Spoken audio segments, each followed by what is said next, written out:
नमस्कार दोस्तों, स्वागत है आपका हमारे एक और नए वीडियो में। आज हम आपके लिए लेके आए राजस्थान का सामान्य ज्ञान, जो रेट में 50 नंबर का आएगा। कितने नंबर का? 50 नंबर का। तो इससे बाहर कुछ नहीं जाएगा। बहुत सारे क्वेश्चन है, बहुत सारे क्वेश्चन है। और लेवल 1 व लेवल 2 दोनों के लिए बेस्ट है। दोनों के लिए है ये क्लास, तो पूरा देख के जाना। और इसकी PDF कहाँ मिलेगी वो लास्ट में बताएंगे हम वीडियो के, जो लगभग 1000 क्वेश्चन के लगभग है। तो आप इससे बाहर कुछ नहीं आएगा, ये गारंटी है हमारी। सबसे पहले अध्याय 1 राजस्थान के प्रतीक चिन्ह से संबंधित क्वेश्चन लेके आए। सबसे पहला है राजस्थान का राज्य वाद्य यंत्र है, तो वो कौन सा है? अलगोजा। नेक्स्ट है राजस्थान का राज्य खेल कौन सा है? वो है बास्केटबॉल। ये सामान्य ज्ञान है, NCERT व RBSE की बुक से हाथ से लिखे हुए हैं। राजस्थान का राज्य पशु है चिंकारा और ऊँट दोनों। नेक्स्ट है चिंकारा वन्य जीव श्रेणी तथा ऊँट पालतू श्रेणी में राजस्थान का राज्य पशु है। ये देख लेना, अगर वहाँ पर आए वन्य जीव श्रेणी में कौन सा है तो चिंकारा करना, और पालतू श्रेणी में ऊँट करना है। नेक्स्ट है सुमेलित नहीं है, कौन सा नहीं है? राजस्थान का राज्य पुष्प कमल नहीं है। बाकी राजस्थान दिवस कब मनाया जाता है? 30 मार्च को। राजस्थान का राज्य नृत्य घूमर। राजस्थान का राज्य पक्षी गोडावण। और राज्य पुष्प क्या है? कमल नहीं होता है, रोएड़ा होता है, सबको पता होगा। नेक्स्ट है राजस्थान के राज्य वृक्ष खेजड़ी के संबंध में निम्नलिखित में से सत्य कथन है। सत्य कथन कौन सा है?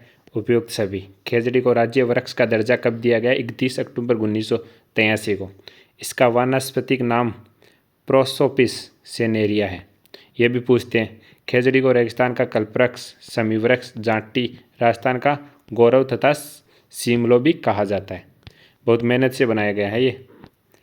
नेक्स्ट है निम्न में से किस वृक्ष की विजयादशमी या दशहरे के दिन पूजा की जाती है? तो वो किसकी की जाती है? खेजड़ी। नेक्स्ट है निम्नलिखित कथनों को पहचानिए, इनमें से कौन सा कथन सही है? तो कौन सा कथन सही है? ये सारे के सारे कथन सही है। ये पढ़ लेना सारे के सारे एक बार आप वीडियो को पॉज करके। मैं पढ़ूंगा तो वीडियो लंबी हो जाएगी, क्वेश्चन बहुत है। नेक्स्ट है चिपको आंदोलन का प्रेरणा स्रोत किस वृक्ष को माना जाता है? तो वो खेजड़ी को। इसके बारे में सन 1973 में टिहरी बांध के विषय को लेकर उत्तराखंड में सुंदरलाल बहुगुणा द्वारा चिपको आंदोलन चलाया गया था। ये भी देख लेना। नेक्स्ट है बीकानेर के राज्य चिन्ह में खेजड़ी वृक्ष को प्रदर्शित किया गया है, इसे कहा जाता है, तो इसको क्या कहा जाता है? माटो। और भारतीय कृषि अनुसंधान परिषद ICAR ने खेजड़ी को शुष्क फलों के पेड़ की श्रेणी में शामिल किया है। नेक्स्ट है निम्नलिखित कथनों को पहचानिए, इनमें से कौन सा कथन सत्य है? तो सत्य कथन बताना है इसके अंदर। ये सारे के सारे सत्य कथन है। इसके अंदर कुछ ना कुछ अच्छी जानकारी दी गई है, आप देख लेना। सारे कथन बताऊंगा तो वीडियो लंबा हो जाएगा, क्योंकि इसकी वीडियो बहुत लंबा हो जाएगा ना, इसलिए। और इसकी देखो, ये इसके बारे में बताया गया है कि खेजड़ी आंदोलन के द्वारा अमृता देवी विश्नोई व उनके पति रामोजी विश्नोई तथा उनकी 2 पुत्रियां शहीद हो गए थे। गिरधारी दास भंडारी इस घटना के समय मारवाड़ शासक अभय सिंह के हाकिम थे। पूरा अंदर से लिया गया है RBSE और NCERT की बुकों को। केंद्रीय शुष्क बागवानी संस्था बीकानेर द्वारा विकसित खेजड़ी के कांटे रहित एक किस्म है, तो वो है थारसोबा।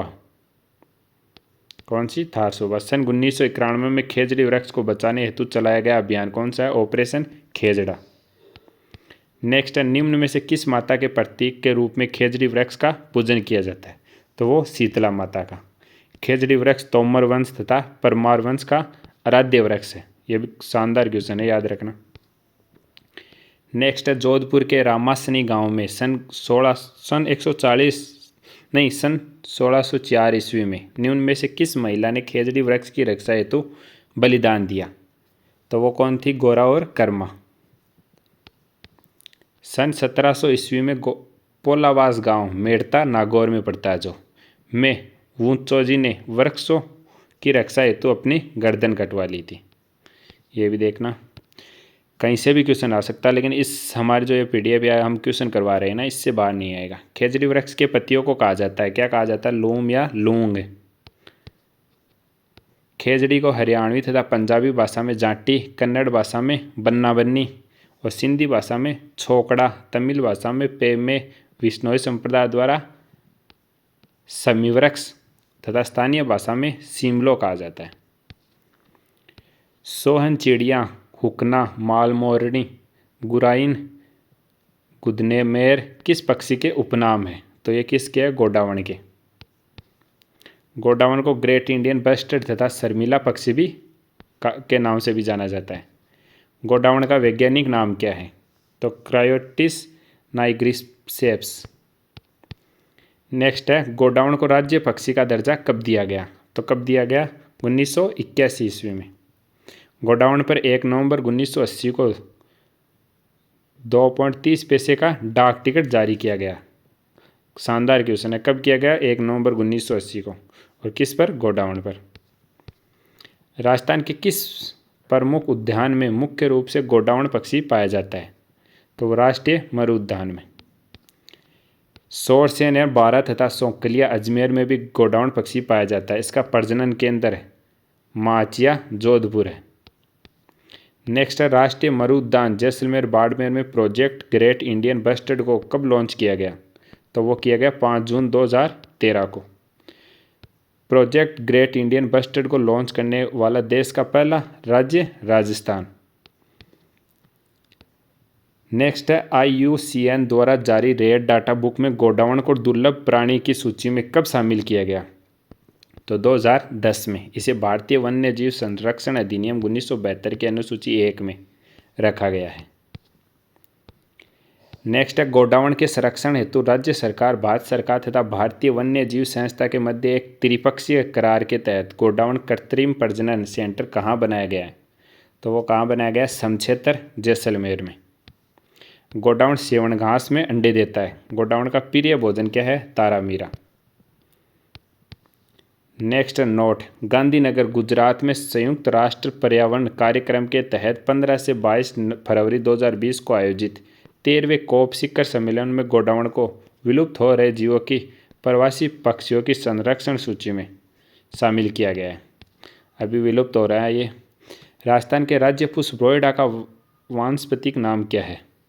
तो वो क्या है? टिकोमेला अंडुलेटा। एक नाम आएगा, ये किसी का भी पूछ सकते हैं। रोइडा को राज्य पुष्प, राजस्थान का राज्य पुष्प कब घोषित किया गया? 3 अक्टूबर 1983 को। जोधपुर में पुष्प को मारवाड़ टीक के नाम से भी जाना जाता है। रोइडा के पुष्प को किस? मारवाड़ टीक के नाम से। नेक्स्ट है, रेगिस्तान या मरुस्थल का सागवान राजस्थान की मरुशोभा मरुटिक निम्न में से किसके उपनाम है? तो है रोइडा के उपनाम। सर्वाधिक रोइडा पश्चिमी राजस्थान में पाया जाता है। कहाँ पाया जाता है? PDF के बारे में जानकारी देंगे वीडियो के लास्ट में। ज़्यादा नहीं, 20 मिनट का वीडियो होगा। बास्केटबॉल को राजस्थान का राज्य खेल कब घोषित किया गया? 1948 में। बस इतना पढ़िए, क्लास पढ़ के जाना है। ये PDF मिल जाए ना, तो ये PDF। बास्केटबॉल के खेल में कितने सक्रिय खिलाड़ी वाली 2 टीमें होती है? तो कितने? 5। बास्केटबॉल लिथुआनिया देश का राष्ट्रीय खेल है। अंतर्राष्ट्रीय बास्केटबॉल संघ FIBA इस खेल को नियंत्रित करने वाली संस्था है। राजस्थान के राज्य नृत्य घूमर के संबंध में सही कथन है? तो सभी कथन सही है। यह नृत्य सिर्फ महिलाओं द्वारा किया जाता है, जिसमें महिलाएं घेरा बनाकर नृत्य करती है। यह नृत्य गणगौर त्योहार के अवसर पर सर्वाधिक किया जाता है। इस नृत्य में मुख्यतः ढोल, नगाड़ा व शहनाई वाद्य यंत्रों का प्रयोग होता है। नेक्स्ट है, घूमर नृत्य के दौरान लहंगे का घेर है जो वर्ताकार रूप में फैलता है, उसे क्या कहते हैं? ओके, घूम कहते हैं। नेक्स्ट है, राजस्थान में घूमर के कितने प्रकार प्रचलित हैं? तो वो है 3 प्रकार। लूर गैरिया स्त्रियों द्वारा 2 घूमरियाँ। सबसे पहला लूर गैरिया स्त्रियों द्वारा, घूमरियाँ बालिकाओं का नृत्य, और घूमर महिलाओं द्वारा। नेक्स्ट है, रजवाड़ी लोक नृत्यों का सिगमोर। राजस्थान के नृत्यों की आत्मा किस नृत्यों को कहा जाता है? तो वो घूमर नृत्य को। राजस्थान का राज्य गीत कौन सा है? केसरिया बालम आवनी पधारो मारे देश। मुख्यतः किस गायकी में गाया जाता है? तो वो मांड गायकी में। इस गीत में अपने पति की प्रतीक्षा करती हुई एक नारी की वीर व्यथा दर्शाई गई है। नेक्स्ट है, राजस्थान के राज्य गीत के संबंध में निम्न कथनों को जानिए, इनमें से कौन सा कथन सत्य है? तो सभी कथन है। इस गीत को पहली बार उदयपुर की मांड गायिका मांगीबाई आर्य द्वारा गाया गया। इस गीत को अंतर्राष्ट्रीय स्तर पर ख्याति मांड गायिका अल्लाह जिलाई बाई ने दिलाई। इस गीत को रजवाड़ी गीत कहा जाता है। किसको राजस्थान की मरु कोकिला व बाई जी के नाम से भी जाना जाता है? तो वो कौन है? अल्लाह जिलाई बाई। बीकानेर के महाराजा गंगा सिंह के दरबार में अल्लाह जिलाई बाई ने सबसे पहले केसरिया बाला अवनी पधारो महादेश गीत गाया था। राज्य का शास्त्रीय नृत्य कौन सा है? तो कौन सा है? कथक, ना कि कथकली। कौन सी? कथक, ये याद रखना। राजस्थान में कथक नृत्य का आदिम व प्रमुख घराना है। कौन सा है? जयपुर। भारत में कत्थम का आदिम घराना लखनऊ है। भारत में लखनऊ और राजस्थान में जयपुर। राजस्थान का राजकीय हेरिटेज खेल है पोलो। कौन सा है? पोलो।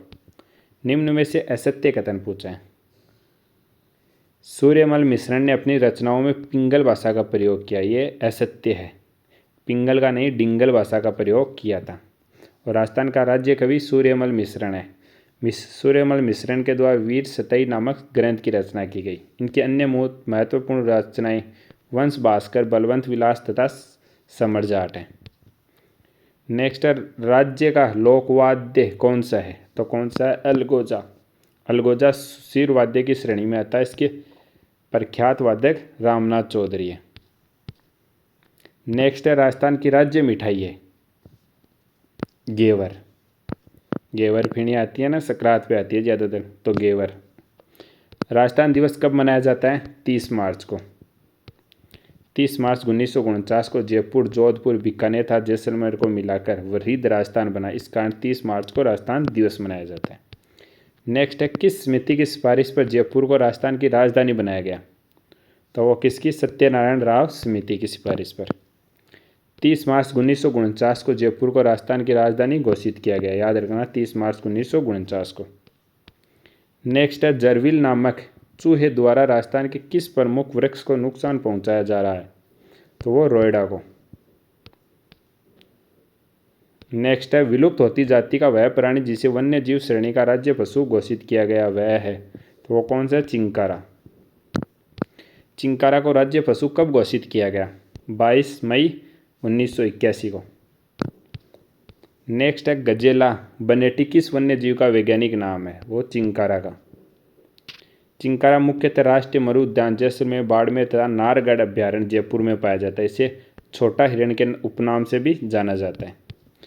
नेक्स्ट है, पशुधन श्रेणी पालतू जीव में ऊंट को राज्य पशु घोषित करने की अधिसूचना कब जारी की गई? तो 19 सितंबर 2014 को।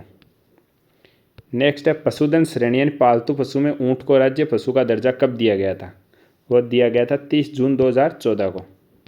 नेक्स्ट है, रेगिस्तान के जहाज के नाम से कौन सा पशु प्रसिद्ध है?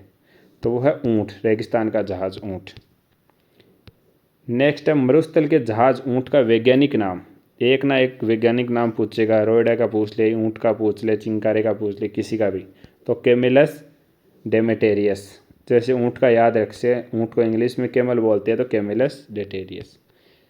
राज्य में सर्वाधिक व न्यूनतम ऊँटों वाले जिले क्रमशः है। तो कौन से? जैसलमेर व प्रतापगढ़। सर्वाधिक ऊँटों वाला राज्य राजस्थान। नेक्स्ट है, निम्न में से किस लोक देवता को ऊँटों का देवता कहा जाता है? पाबू जी को ऊँटों का देवता। नेक्स्ट है, राजस्थान में ऊँट लाने का श्रेय किसे दिया गया है? तो ऊँट लाने का पाबू जी को। नेक्स्ट है, राजस्थान में निम्न में से कौन सी जाति ऊँट पालने के लिए प्रसिद्ध है? रेबारी जाति। नेक्स्ट है, कैमल मैन के नाम से जाने जाने वाला अशोक टांग का संबंध किस स्थान से है? तो है पुष्कर, अजमेर से, जहाँ ब्रह्मा जी का मंदिर है। राजस्थान में केंद्रीय ऊँट अनुसंधान केंद्र कहाँ स्थित है? जोहड़बीड़, बीकानेर में। ऊँट विकास कार्यक्रम की शुरुआत राजस्थान में कब हुई? 2016 में।